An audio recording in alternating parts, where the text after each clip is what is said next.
آهسته آهسته به سایت های فحش می درآمدگی شده. انسان بتقوی حقیقی انهمان نفر است. درد دلی که دارد به خداوند شکایت کند. خداوندا تو بهترین پاکیزه کننده هستی، قلبی مرا پاکیزه کرد.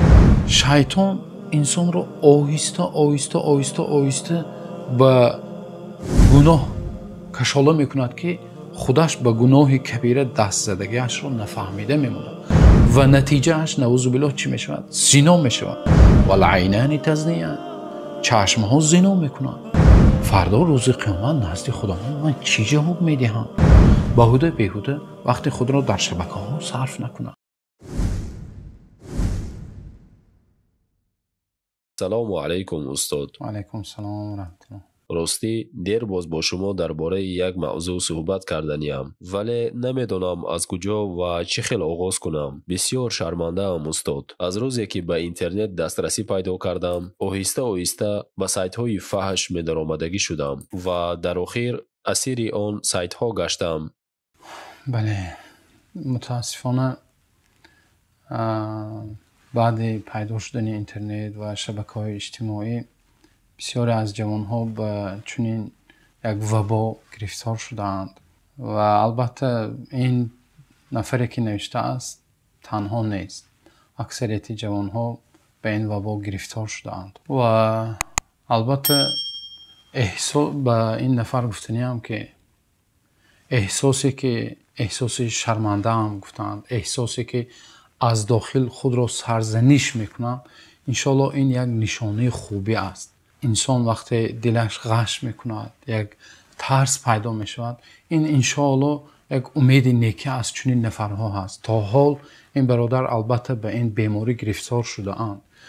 حتی اکثریت جوانها گویم یا حتی نورسان هم شاید به این چیز بعد پیدا شدن اینترنت و بعد آنه که پدر و مادر والدین به دست نورس تلفن موبیلی میدهند، اینترنت دارند، به یگان ممانعت میتواند به همین سایت ها حتی رکلامه ها میبراید. جوان یا همون نورس خود ندانسته نفهمیده به چنین چیزها دسترسی پیدا میکنند و مادامی که این برادر یک درد دارند، یک علم دارند، انشالله امید نیکی هست. و به چنین نفرها گفتنیم که الله حق سبحانه و تعالی ببینید در یک آیت کریمه چی میگوید. خداوند میفرماید که ان الذين يخشون ربهم بالغیب لهم مغفرة و اجر کبیر. در سوره تبارک است، در سوره ملک خداوند میگوید که آنهایی که خداوند را غایبانه از خداوند میترسند، یعنی در وقت تنهایی تقوای حقیقی، خداترسی حقیقی کی معلوم میشود؟ یعنی انسان با تقوای حقیقی کدام نفر است؟ همون نفری که در تنهایی از خداوند میترسد، در تنهایی وقتی تنها میماند، در حجره اش شبانگه وقتی همه خواب میروند او در دست تلفن موبیلی دارد، این وقت تقوای انسان معلوم میشه، خداترسی انسان معلوم میشه. انسان به تقوای حقیقی انهمان نفر است، همون نفری که یخشون ربهم بالغیب، خداوند را در غایبانه، در تنهایی وقتی طاقه است، در حجرهش، در کجایی که نباشه از خداوند میترسد. وقتی از خداوند میترسد در همین حالت خداوند چی وعده داده است؟ لهم مغفرة و اجر کبیر. اگر این برادر و چنین نفرها برای خود گویند که من از پروردگارم میترسم و تقوای خداوند را پیشه گیرم، خداوند برای آنها مغفرت، تمام آن کارهایی که از آنها صادر شده است خداوند میبخشد. و لهم اجر کبیر، برای آنها یک اجر بزرگ خداوند میدهد. و متاسفانه امروزها بسیاری نفرها می نویسند که ایمانم ضعیف شده است، چیکار کنم؟ سببش همین است. یا میگویند که در نماز خشوع ندارم، نماز را سراسیمه میخوانم، اون نمازی که میخوانم حس نمیکنم، نمیفهمم. استاد چیکار کنم؟ استاد برکت ندارم در کارم، در تجارتم یا در خواندن و در زندگی برکت ندارم. یا ذهنش هر طرف میره، در نمازش، در عبادتش لذت و حلاوت حیات را، حیات بنده یک خداترس گم شده است. سبب در چیست؟ سبب همین شبکه‌های اجتماعی. ببینید شیطان انسان رو آهسته به گناه کشاله میکند که خودش به گناه کبیره دست زدگیش رو نفهمیده میمونه. اول میشود اینستاگرام، اول میشود فیسبوک، تیک توک، یک صورت میبراید میبینه، دیگر صورت دیگر نواری دیگر، آهسته چشمهاش و دلش تاریک شده و این منظره های قبیح عادت میکند و آهسته وقتی که دلش، ایمانش تیره شد، تاریک شد، شیطان به گناه بیشتر و کلانتر کشاله میکند، میبرد. برای همین خداوند باز در دیگر آیت میگوید که یستخفون من الناس ولا یستخفون من الله وهو معهم.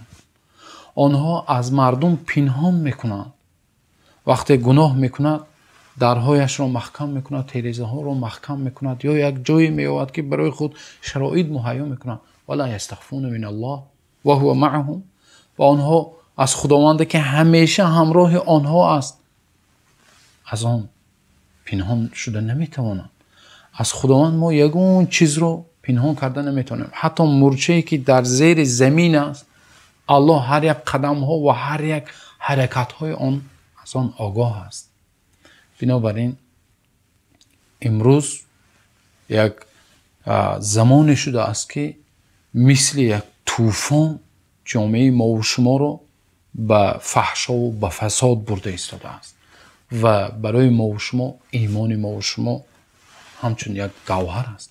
ما باید مستحکم آن را چیکار کنیم؟ حمایه کنیم. متاسفانه زمان ما این زمان شبکه ها و اینترنت و سایت ها و همه این مثل یک طوفانی بد شده است که جوان های ما و نورسان ما رو به همان طوفان فساد برده ایستاده است و مسلمان باید مستحکم خودش را باید حمایه کند. ایمانش و گوهری که دارد در قلب، همون نور ایمان، باید او را حمایه کند. وگرنه نعوذ بالله انسان به یک چقوری های گناه افتیده به گناه کبیره دست میزند. برای همین الله حق سبحانه و تعالی در قرآن کریم ببینید چی میگوید: ولا تقربوا الزنا.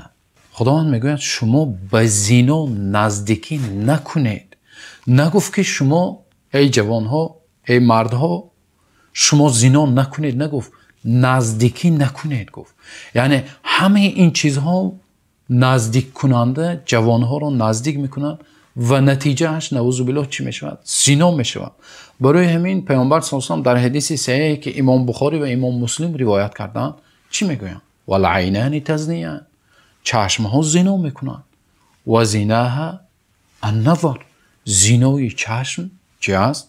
زنای چشم این نگاه کردن است. نگاه کردن به منظره های قبیح، نگاه کردن به فحش، نگاه کردن به زنهای نامحرم، نگاه کردن به همون منظره هایی که نعوذ بالله انسان مؤمن باید در حذر باشد. انسان مؤمن باید نفرتش بیاید. امروز ببینید ای جوان هایی که امروز این سخنهای من رو میشنوید، ببینید شما وقت به همین سایت ها، به همین شبکه ها وارد شدن، شیطان وسوسه میکند وارد شدن میخواهید، یک چیز را به ذهن خود بیارید، بگویید که امروز من مسلمان با دشمن مبارزه برده ایستادم. دشمنان مسلمانان امروز با هر وسیله میخواهند مسلمان ها را مغلوب سازند و این یک جنگ شده ایستاده است که جنگ روانی، جنگ روحی و جنگ روحی و روانی از جنگ سلاح هم بدتر است. وقتی جنگ سلاح می شود مؤمن احساس میکند، اما جنگ فکری و جنگ روانی روحی می شود، ایمان مقابل ایمان ما و شما می شود، این مؤمن نفهمیده میمونه. برای همین هر باری که شیطان وسوسه میکنه شما به خود گویید که دشمن به من بر مقابل من مبارزه برده ایستاده است.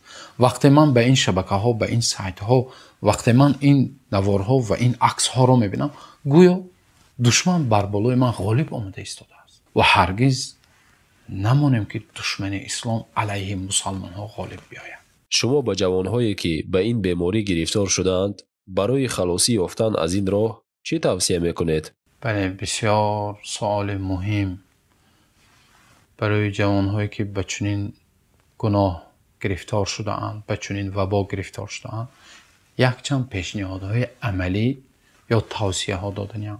اول اینکه جوانی که به چنین وبا گرفتار شده است، اول باید به قرار بیاید. چه خیلی قرار؟ با خودش گوید که تمام من بحث میکنم. مادامی که وای به قرار نبیاید، خودش گوید که من بحث میکنم، گفته به یک قرار آخران، به قرار نهایی نبیاید، یگان نفر او رو از این راه گرفته از دستش کشاله کرده برآورده نمیتواند. و شاید که یگان نفر نداند که آن جوان به چنین وبا گرفتار شده است.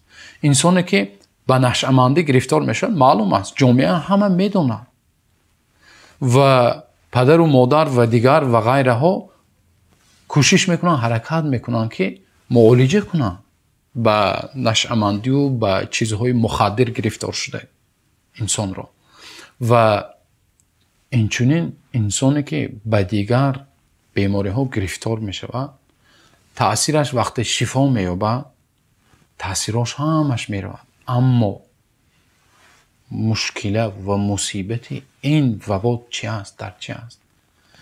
آن بیماری که گرفتار شده است، اگر زودن از آن دست نکشد، از ذهنش رفتن یا تازه شدن ذهنش، آن منظره های قبیح، وقتی که شفا یافت، وقتی که اگر آیله دار نباشد آیله دار شد و چیز در ذهنش دور زدن میگیرد و دور زدن میگیرد، شیطان همون منظره های قبیح رو آوردن میگیرد به ذهنش.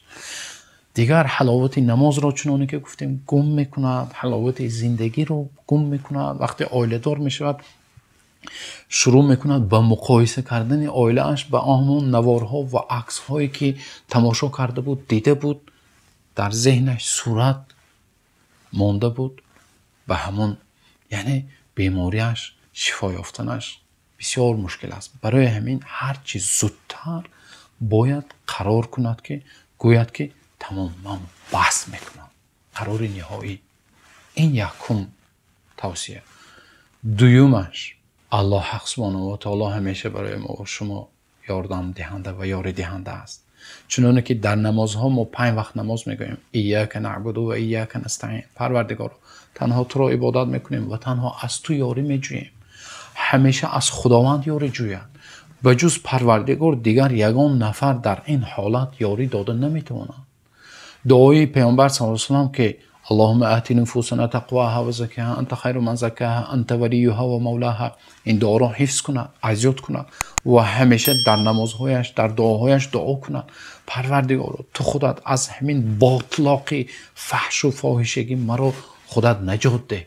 پروردگار آت نفوسنا تقواها، نفس های ما را پاکیزه کن، تقوایش را بده، و زکیها آن را پاکیزه گردان، انت ولیها تو دوستی من هستی. یگانه دوستی حقیقی ما و شما الله هست، خداوندی که داریم. این نعمتی بزرگی که برای خداوند برای ما و شما نعمت هدایت داده است.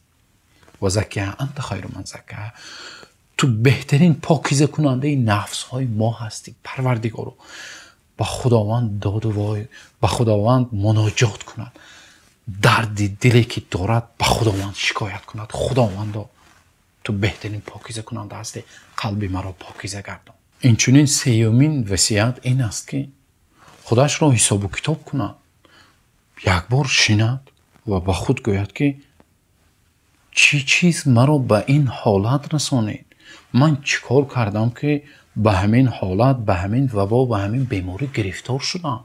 خودش را حساب کتاب کند، من چیکار کرده ایستادم، فردا روز قیامت نزد خداوند من چی جواب میدهم؟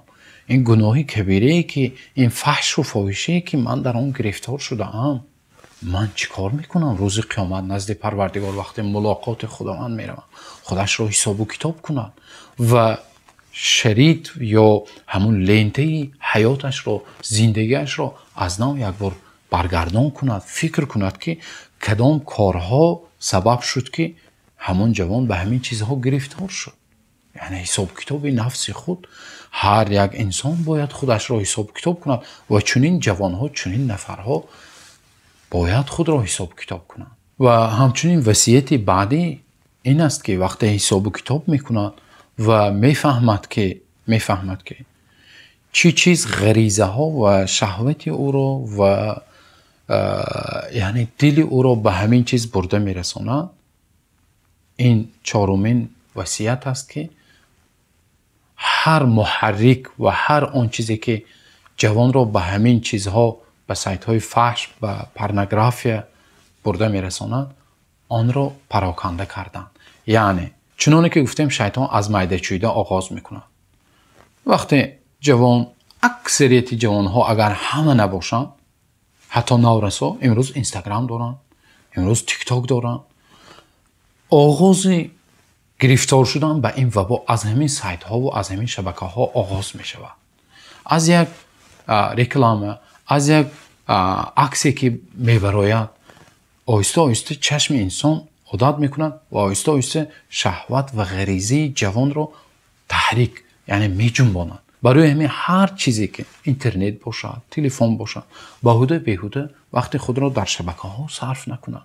وقتی که از همه نعمت بزرگ است، یک چیزی که انسان باید غنیمت شمارد، آن را به کارهای مفید انسان باید صرف کند. یعنی هر یک وقت خالگی که این چیزها عادتا از وقت خالگی از انسان نمیدونه چیکار کند، از همین چیز شروع می شود. تنها میماند، طاقه میماند، از همین چیزها شروع می شود. یعنی خودش را با دوستانش آواره کند، دوستان نیک، خودش را به طلب علم آواره کند، خودش را به یک فایده رساندن به جامعه، کارهای خیر، هر کاری که هست خودش را باید چیکار کند؟ مشغول سازند و هر چیزی که او را به همین کارها برده میرساند آن چیز را پراکنده سازند. و آخرین وصیتی که هست این چی است؟ پنجمین وصیت، باید الان خود حاضر توقف کند. یعنی وقتی انسان به همین چیزها گرفتار می شود، جوان میگوید که تمام همین بار تماشا کنم، همین رو بینم، انشاءالله بس میکنم، از پگاه بس میکنم، از ماه شریف رمضان بس میکنم، تمام، یا از فلان وقت بس میکنم. یا مثلا بعضی جوان ها میگوید که آیله‌دار، اگر آیله‌دار نباشد آیله‌دار شوم من بس میکنم. نه، خود حاضر باید از همین لحظه که مرا میشنوند باید چیکار کنند؟ چنانه که گفتیم فاذا عزمت فتوکل علی الله، وقتی عزیمت کردی یک چیز رو گفتی، مؤمن باید قوی باشد، قوی ایمان، قوی جسم، همه جهته باید قوی اراده باشد. وقتی عزیمت کردی و یک قرار آمدی، خود حاضر توکل به الله کن و بس کن، تمام است. برای پگاه دیگر آیله دار شوم. آیا میداند که انسانی که به چنین بیماری، به چنین وبا گرفتار شد، وقتی آیله دار هم میشود این بیماری را ترک کردن نمیتواند. و این بیماری باید فوراً انسان بعدی که قرار آمد بحث کند. این یک چند نصیحت ها بود تا اینکه جوانهای ما آگاه شوند و تا اینکه از این وبا خود را نجات دهند، از این باطلاق و از این پستی خود را نجات دهند. شاید که بعد این سخنهای ما الله حق سبحانه و تعالی آنها را هدایت کند و امید هدایت و امید پاکیزگی از این چرکینی ها، از این آلوده ها، از این بدی های و افلاسی ها دعا میکنیم که الله حق سبحانه و تعالی جامعه ما را، جوان ها و نسل ها را پاکیزه گرداند. و وصیت آخرانم برای والدین عزیز باید از فرزندان خود آگاه باشند. وقتی به نورس، به فرزند خود، به کودک خود، خواه دختر است، خواه پسر است، تلفن موبیلی میدهند، اینترنت پیوست میکنند، ساعت ها میشینند، مکتب میروند، کجاها میروند، همیشه دسترسی به اینترنت دارند. این اینترنت مثل یک سلاح است، انسان را به هلاکت میرساند. ما میگوییم که درس تیار میکند یا میگوییم که این یک وسیله تماس است، زنگ میزنیم، چی میکنیم؟ نه، در اینترنت بسیار چیزهایی هست که بد است، اخلاق جوانهای ما را و مسلمان ها را ویران کرده ایستاده است و جامعه ما را به هلاکت برده ایستاده است. برای همین والدین عزیز باید از همون لحظه ای که اولش اینکه تا سخت ضرور نشود به فرزند به کودک خود تلفن موبیلی یا کامپیوتر یا پلانشت، عموما اینترنت، دسترسی به اینترنت محدود باشد. وقتی اینترنت به اینترنت دسترسی پیدا میکند، خواه نخواه امروز همچون یک طوفان گرفتار شده ایستاده است. برای همین والدین عزیز از الله بترسند و از این چیز آگاهی پیدا کنند و وقتی مجبور شدند و اینترنت دادند بسیار مراقبت کنند، بسیار مراقب فرزنداشان باشند. الله سبحانه و تعالی تمام جامعه مسلمان را از این وبا پاکیزه گرداند. سبحانك اللهم و بحمدک، نشهد ان لا اله الا انت، نستغفرک و نتوب الیک.